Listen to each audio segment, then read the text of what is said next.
40 seconds of 2 logos. Tara tells Amber her f***ing landline won't stop ringing, and Amber asks, is Wes still bugging you? And I'm like, why would a guy who has a crush on you call the f***ing landline? Is he a robocaller? What's your favorite scary movie? The Babadook.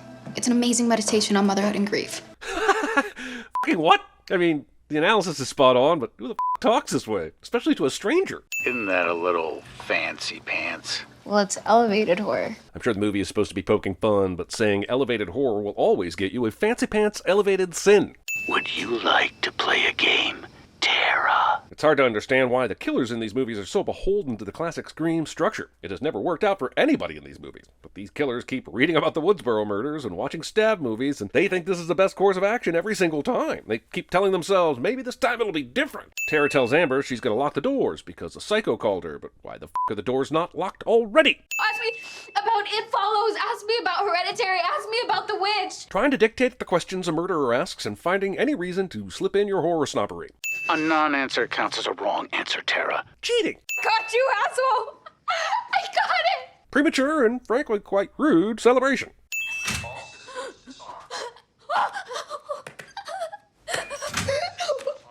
This is a clever and suspenseful tactic, but it's also a computers can be f***ed with and conveniently circumvented whenever it's needed for the plot cliche. My hands are tied. Jesus Christ, this angled Duchess so hard we've crossed the border and found ourselves in Dusseldorf. Tara survives this, and yes, it ends up being a ploy to get her sister into town, so the killers need Tara alive, but they're taking a lot of unnecessary chances with how stabby Ghostface gets over the next several seconds. Calling the 5th movie in your franchise Scream when 5 Cream was on the table. But seriously, quit calling sequels the same goddamn thing as the first film in your franchise. Do you want another confusing franchise like Halloween? Because this is how you get ants. I mean another confusing franchise like Halloween. I mean, it's the 5th movie in a franchise, so I'm not expecting too much nuance, but do we really have to resort to the protagonist is on medication in a horror film cliche so early?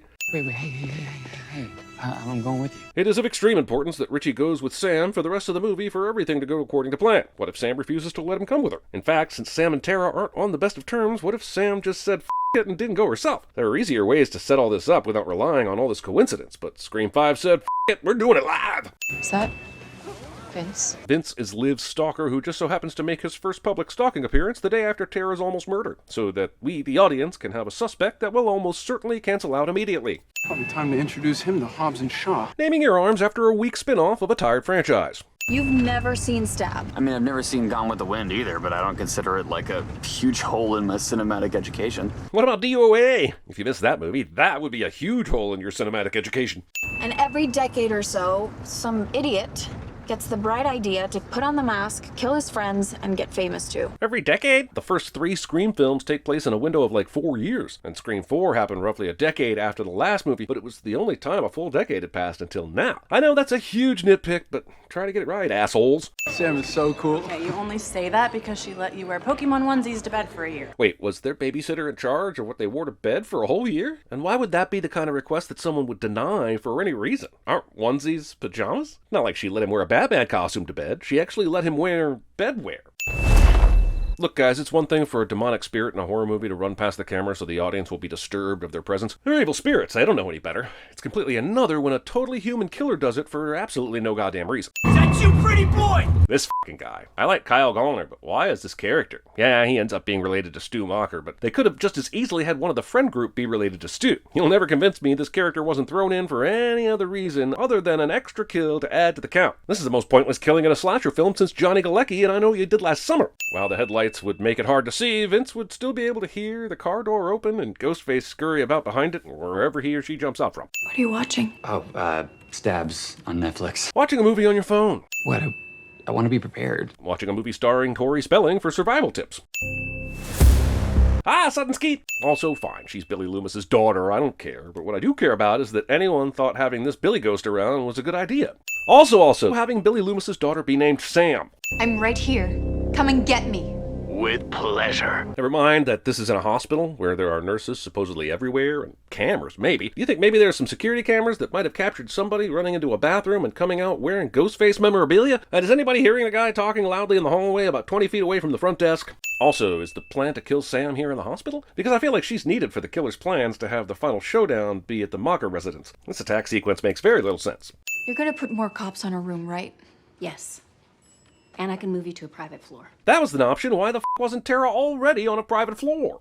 Mom was dating Dad, but she was in love with this other guy, and he got her pregnant. That other guy is Billy Loomis, who, come on. Billy died in 1996. Even if he impregnated his side piece in late 1996 while planning the Woodsboro murders, and Sam was born in 1997, this doesn't work. Sam left 5 years ago at the age of 18 on her birthday, according to the obvious killer, Amber. It's currently September of 2021, since we saw the date on the portable phone earlier, and it's been a decade since 2011. So if she's 23 in late 2021, that means the earliest she could have been born was 1998. I swear I thought I was protected. Family member or friend doesn't reveal pertinent information because they were protecting someone, cliché.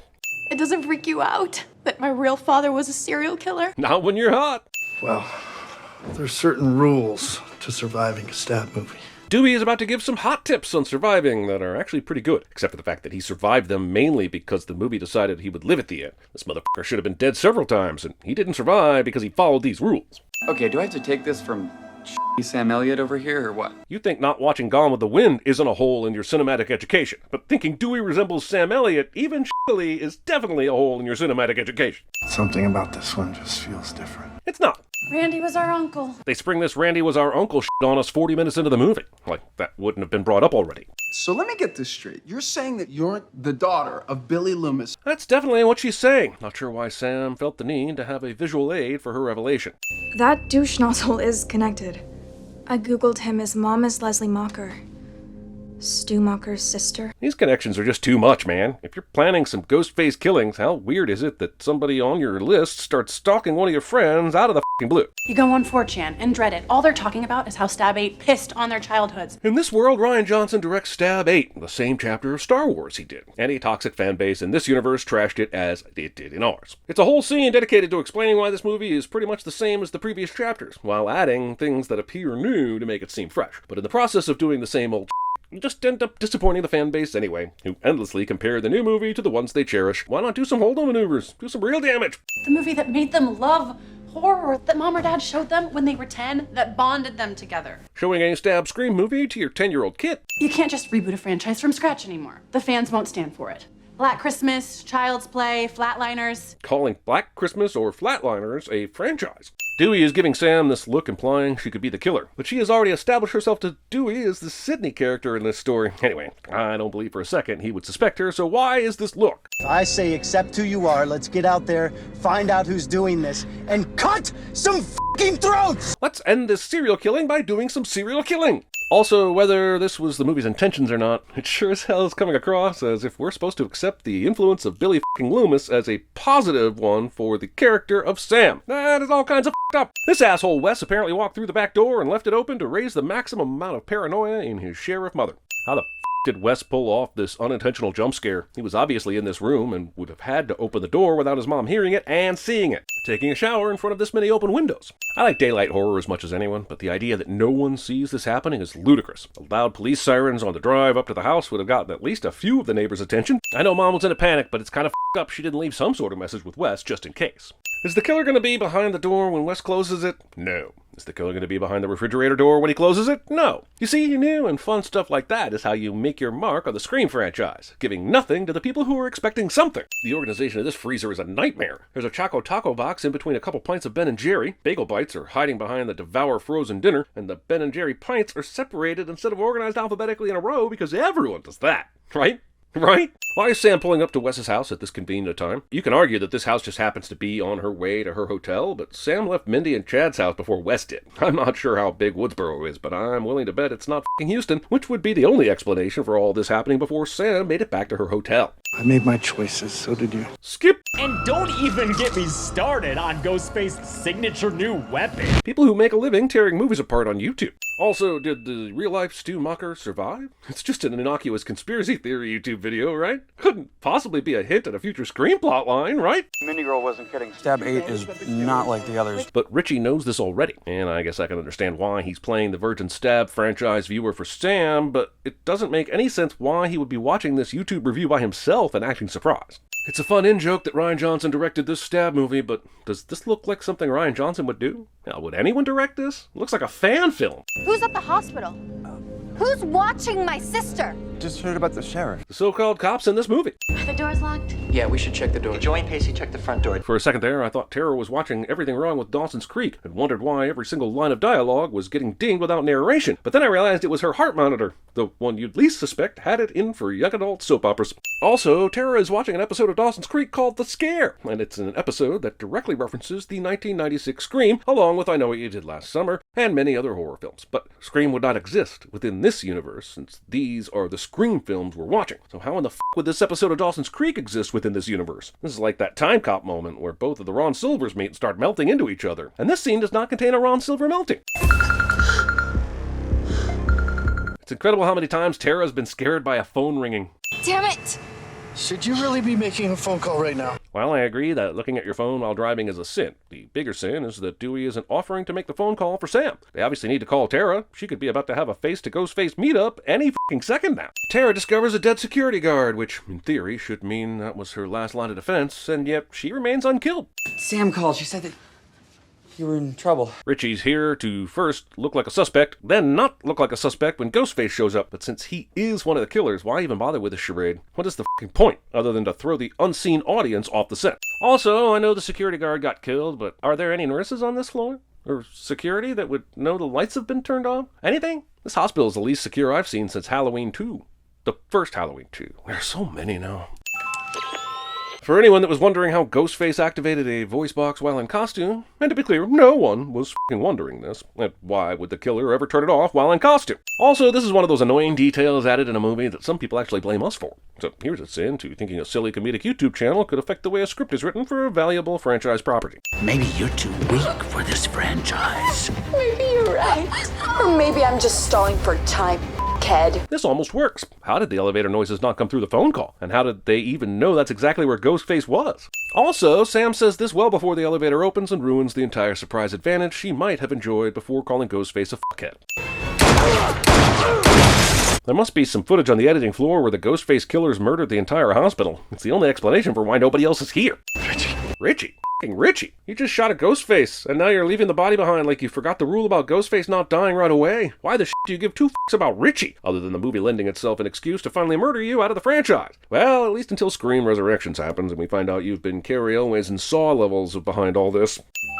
Sure, when I'm about to murder someone, I always get distracted by my phone. Distracted murdering accounted for a whopping 175% loss in productivity last year, and it's getting worse. Looking at the graph, also part of me wants to remove a sin for these directors having the balls to kill a character that has survived 7 of these goddamn killers already, but then to realize that of all the killers, f***ing Amber is the one that gets him really kind of ruins the moment. Also, this death is telegraphed way too early. We know Sydney isn't going to stay wherever she is currently, and something drastic will have to get her to come back, like the death of a close friend. It takes an hour and 8 minutes to bring Sidney Prescott back into a Scream film. I was scared that I would turn out just like him. Good. Have the sisters made up yet? Is this something we could have resolved 40 minutes ago? This is like the second time Tara's attempted murder has brought these two back together again. I don't think their fight earlier added much to this movie's plot, but yay, they're on speaking terms. I tried running too. It doesn't work. It always follows. So wait, is Sydney saying this is a low-key sequel to It Follows? The killer isn't human? It's not like these killers are fucking gangsters or the FBI or something. But the worst thing about Sydney trying to keep Sam here is her logic. She's referring to Scream 3, when she was living in seclusion and the killer found her because he supposedly scanned Dewey's phone for her number. It seems like there would be an easy fix for that, and it's a better alternative than staying in the town to fight the psycho, but the f*** do I know? You want me to help you and the host of a morning show commit murder? The pitch for a brand new CBS series, Today's Forecast Murder, somehow made its way into this script. My inhaler, I usually keep an extra one. Fucking asthma is always fucking shit up in movies. A missing inhaler basically says, we didn't know how to set up a conflict in a more natural way, so we gave this character asthma so that she could lose her inhaler later. It's pretty insane we're still relying on asthma cliches to drive plot these days. Since we know that Amber was the one in the Ghostface outfit when Dewey shot her, how did she make a recovery so quick that she's hosting a party, walking around like she doesn't have any bullet wounds? Did that just not happen because she survived? Granted, we don't know how much time has passed since the hospital incident, but it can't be a recover from bullet wounds length of time. I guess she could have been wearing a bulletproof vest, but we never see one, and Scream movies love showing off those bulletproof vests when they're in play. You know what else you shouldn't do when there's a masked killer around? What? Follow someone into a dark, creepy basement alone. But the basement wasn't dark and creepy anymore when Misty came down. It was light and creepy. You turned the light on when you got to the fridge. This isn't the admonishment you think it is. How do you know I'm not the killer? How does anyone not know she's the killer? She has, from the second time her phone was used / cloned, been the most likely suspect. These new characters might be fun, but they're also very stupid. Wanna go upstairs? Don't take this the wrong way, but I think I have to pass on that. Dude, Ghostface kills when wearing the suit, not when naked and having sex. At least, not that we've ever seen. Unfortunately. I started all of this. No, you didn't. Billy Loomis started this. The movie's gone to great lengths to show that nobody remembers Stu Macher, but it's doing double duty by forgetting Roman Bridger, the guy who really started all of this.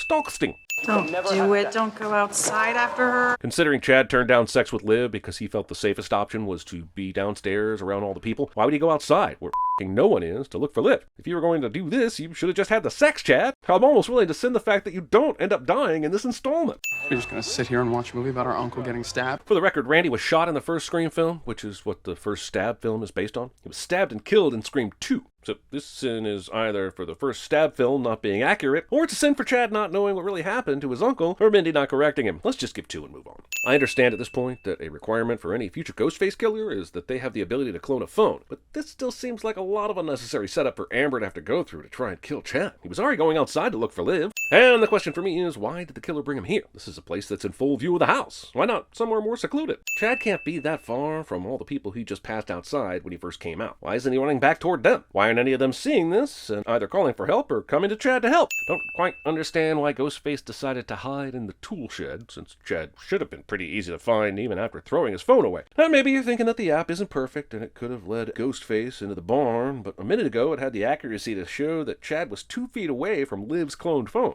I'll go in quickly and get it. I'll be back in 5. So nobody called Amber on the way here to make sure Tara's inhaler was ready? I know she's a murdering psychopath, but they don't know that. You know what eventually happens to the expert? Liv isn't the killer, so it's super f***ed up that she is making a reference to Mindy's uncle getting brutally murdered. And sure, she's had a shitty night and she might even be a little drunk, but this is way out of her character, just so you'll start suspecting her. You're in Stu Macher's house where your dad and Stu killed everyone. Someone planned to get you there. You need to get the f*** out, Sam. This is a perfectly fine idea for a setting at the end of a Scream sequel, but it's a ridiculous reveal. There's no way none of the non-killers weren't aware of this until now. Mindy would 100% know that Amber lives in this infamous house. Also, Sydney says this is where Stu and Billy killed everyone, but that's not true. The majority of the murders in the first Scream were before they got to Stu's house. In fact, other than Stu and Billy, Tatum is the only character that actually gets killed at the house. Dewey, Randy, and Sid's dad get badly injured, but none of them die. Also, this plan revolves around so many things going right. To get Sam to the house, she would have to survive 2 attacks at the hospital. Tara would also have to survive her second attack, because without her and the missing inhaler, there's no reason for Sam to even come here. And Amber would have to not only pull off her Ghostface stunt at the hospital, but also get back to her house in time to get this party going. I'm not even sure why she was throwing a party, other than getting Mindy, Chad, and Liv there, who do not play into the killer's plans at all. Seems kind of stupid that she would have this many potential witnesses around, or that Richie would agree to this part of the plan. No, Jamie, watch out! In the original Scream, this scene had some extra meta punch, since Jamie Kennedy was playing Randy, and Jamie could mean Jamie Lee Curtis or Jamie Kennedy. This guy's name is Christopher Speed, and he does a pretty good Jamie Kennedy, but come on, guys. He needed to cast like Jamie Bell in this role to keep the joke intact. What did you do to her? What the f? Someone in a Ghostface outfit just left this room, somehow found a private area, pulled the costume off, and came back to make it appear they weren't the killer. And I can't prove that you can't do that, but that constant putting on and pulling off of the outfit has to be goddamn exhausting, right? You, Amber. I'm not the f***ing killer! I know. This seems like a super odd time for Amber to confess to being one of the killers. There are people around that could take her out, especially while she's got her attention on Liv. Obviously, Richie is the other killer, but still, this seems more like a decision made for the sake of the plotting than a decision that Amber would make. Welcome to Act 3. Act 3 started when Sam arrived at the party. We've been in Act 3 for at least 10 minutes at this point. There are always 2 killers. Well, only 4/5 of the time. I mean, that's probably close enough, but close enough isn't good enough for the Sins brand, Richie. Thanks for trying, maybe next time. Alright, just in time, guys. You only missed a couple murders. By the way, why did it take you so f***ing long to get here? You put a tracker on Richie's car and you left almost immediately after they did. So what, was Amber just in the living room waiting for a car to show up so that she could try to fake out Sydney and Gail? Sydney Prescott clearly attended the Stormtrooper school for aiming at things. You gotta go to the hospital. What? I mean, she does, but they have phones. Calling an ambulance and still dealing with the situation is an option. I mean, they already called the cops before they got there, right? Right? Sydney has no idea if someone innocent is hiding in this closet, but shoots a bullet into it anyway. Oh, this isn't Amber. I'm the other one. This seems like a weird thing for Richie to say, since Sydney would have zero clue who Amber is. I mean, what the f***, Sydney? Thank God you're okay. Because I really wanted to be the one to kill you. You could have done that down in the basement earlier, but you waited until now for some reason, because the movie wasn't ready for your reveal yet? Why did Amber put the costume back on when everybody knows she's one of the killers? If this is a matter of style, then she f***ed that up by shooting Liv in front of everyone a minute ago. I can't believe this worked. Serial killer would be amazing at CinemaSins. Wait. That really was the best choice for the movie. Let's talk about how impossible it is that Richie and Amber are the killers by taking it back to the first scene where Tara was on the phone with Richie, who was showing live video of Amber on the phone call. Richie was with Sam that night. He told Dewey this in front of her and she didn't object. Now, I suppose they could have sent Tara a video that timed exactly when she would get a stab question wrong, so they could cue the knife in the video, but give me a fucking break. Third act, bloodbath, check. Killer's reveal, check. Yeah, but if the whole mission is to murder a bunch of people to inspire a great stab movie, then why can't you just kill everyone now and tell the story in your head later? There's no point in doing a real expositional scene at this point. Because that's how you make a great stab movie, Sam. Based on actual events. Wait, if nobody's made a great stab movie since part 1, like you say, and that was the only one based on real events, then what were the other stab movies based on? Are you saying that after the first one they made the other stabs without the source material we saw in Scream 2, 3, and 4? If they've been ignoring that, why would they make a movie out of this? The daughter of Billy Loomis who sees f***ed up visions of her dead dad? Did Sam tell Richie about her visions? I'm pretty sure she told everyone about Billy being her dad, but nothing about Skeet Ulrich in a rearview mirror. You know what the biggest problem with the stab movies is? There's no Michael Myers or Jason Voorhees. No bad guy to keep coming back. This is true. This is what I've sinned in the past about this franchise. The idea that there are always more people out there that keep choosing to dress up as Ghostface and come after Sidney Prescott and friends is the single most ridiculous thing about these films. And while I appreciate this entry calling them out, it's still doing the exact thing it's complaining about. This is like a riddle wrapped up in an enigma, wrapped up in another riddle, wrapped up in a piece of cheese that, goddamn it, now I'm hungry. How did you know? Oh, about your father? I mean, it's a small town and your mom's a drunk. Oh, for f***'s sake, this is total bullshit. If Sam's mom was going around drunkenly telling people about Billy Loomis, wouldn't Tara know about it? Could we have been spared that whole bullshit tension with Sam and Tara because Sam never told her the truth? Also, Sam and Tara have a mom? Where the f*** has she been? Her daughter gets stabbed and she's just been hanging out in London unworried? Wasn't that hard for me to find you in Modesto? And apparently it wasn't that hard to get her to like you either. This whole plan relies on Richie being so irresistible that Sam starts dating him. What was the plan if she didn't? See, we had to bring the legacy characters back to make it matter. But how did they possibly know this would work? This movie plays a lot better if Dewey, Sidney, and Gale getting back in the game was a coincidence. Richie was complaining about Sam even going after Dewey for help. And even if they get Dewey involved, they have no way to know Gale and Sidney would show up too. Dewey's death wasn't even f***ing planned. Or if it was, that's the most ridiculous plan to work in a movie since Weekend at Bernie's. We can't let you live either. Seriously, why haven't they killed everybody yet? Tara's plan is to hit Amber over the head with a crutch. And then what? You're putting everyone in the kitchen in danger by doing this, and you've already seen how Amber took several bullets and survived earlier.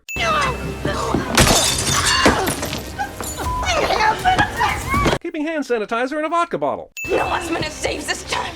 Your story's over. She's seen other stab movies, right? That's what's so puzzling about these killers. If you're really savvy about movies, why do you make the same mistakes the other killers did? Time to pass the torch. It's all yours, bitch. Well, that metaphor is going to work out nicely. This is the second time Mikey Madison's played a serial killer who ends up engulfed in flames. Enjoy that torch.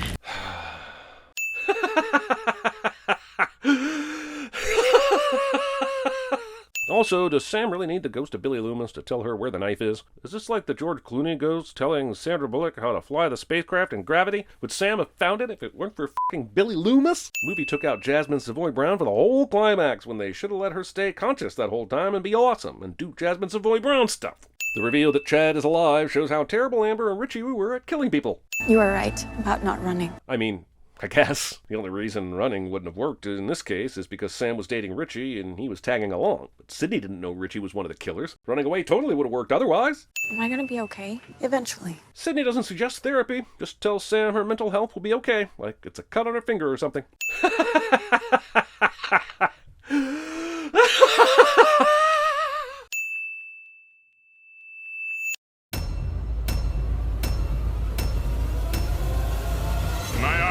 The goggles do nothing. Hello? Those diaries told me who my real father was. It was Billy Loomis. And Billy Loomis, what the f? But I'm staying. I love you. So stupid. Why'd you do that, huh? Who's at the hospital? Who's watching my sister? Just heard about the sheriff. With due respect, that's your life, not mine. I'm not so sure about that. But I don't want your life.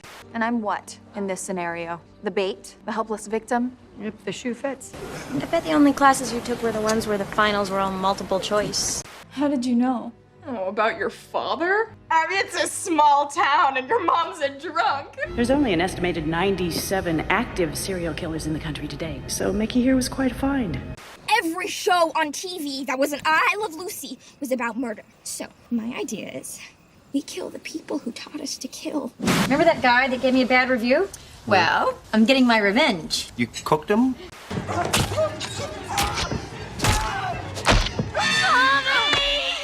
Am I gonna be okay? You're gonna be okay! Say the goddamn word!